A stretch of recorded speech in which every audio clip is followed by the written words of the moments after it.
Submit করে দেবো, তারপরে একটা রেস্টুরেন্টে খেতে যাবো, বুঝতে পারলি? আরে মা, আয় বস। আজকে আমি তোকে বাড়িতে পৌঁছে দিচ্ছি। আমার টোটোতে কোনো প্যাসেঞ্জার নেই। এই টোটোওয়ালি, তোর কি মাথা খারাপ হয়ে গেছে? আর আমার সাথে কেন সম্পর্ক জুড়তে আছিস? মামা কি লাগিয়ে রেখেছিস? আমি কি তোর মেয়ে নাকি? মা, তোর কি হয়েছে রে? তুই তোর নিজের মায়ের সাথে এইভাবে কথা বলছিস কেন? সুইটি, এইটা তোর মা টোটো চালায়। চুপ কর। ও কেন আমার মা হতে যাবে? তোর কি মাথা খারাপ হয়ে গেছে নাকি? দেখ, ওর পোশাক আশাক দেখ আর আমার জামা কাপড় দেখ। আচ্ছা, তোদের কি সত্যি মনে হচ্ছে ও আমার মা হতে পারে?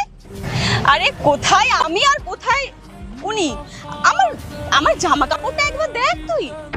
মরে, আমি তো তোর জন্যই দিনরাত টোটো চালাই, আর তুই তোর নিজের মাকেই অস্বীকার করছিস। দেখুন আন্টি, আপনি এই টোটো আমার জন্য চালান না, নিজের পরিবারের জন্য চালান। চল এখান থেকে, চল চল। আয়। আন্টি, ওই নিউ টাউন যাবেন? হ্যাঁ বাবা, যাবো। আন্টি বলছি, ওটার আগে একটা প্রশ্ন করতে পারি? ওটা কি সত্যি আপনার মেয়ে ছিল? হ্যাঁ বাবা, যার জন্য আমি টোটো চালিয়ে সংসার চালাই, ওর পড়াশোনা করাই, আজ ওই আমাকে অস্বীকার করছে। এরপর কি হলো কিন্তু সেটা দেখার আগে আপনি যদি ছবি দুটোকে মন থেকে ভালোবাসেন তাহলে চ্যানেলটাকে সাবস্ক্রাইব করে যাবেন। যদি না দেন তাহলে বুঝবো আপনি এই ছবি দুটোকে মন থেকে ভালোবাসেন না। কমেন্টে বলেন আমিন।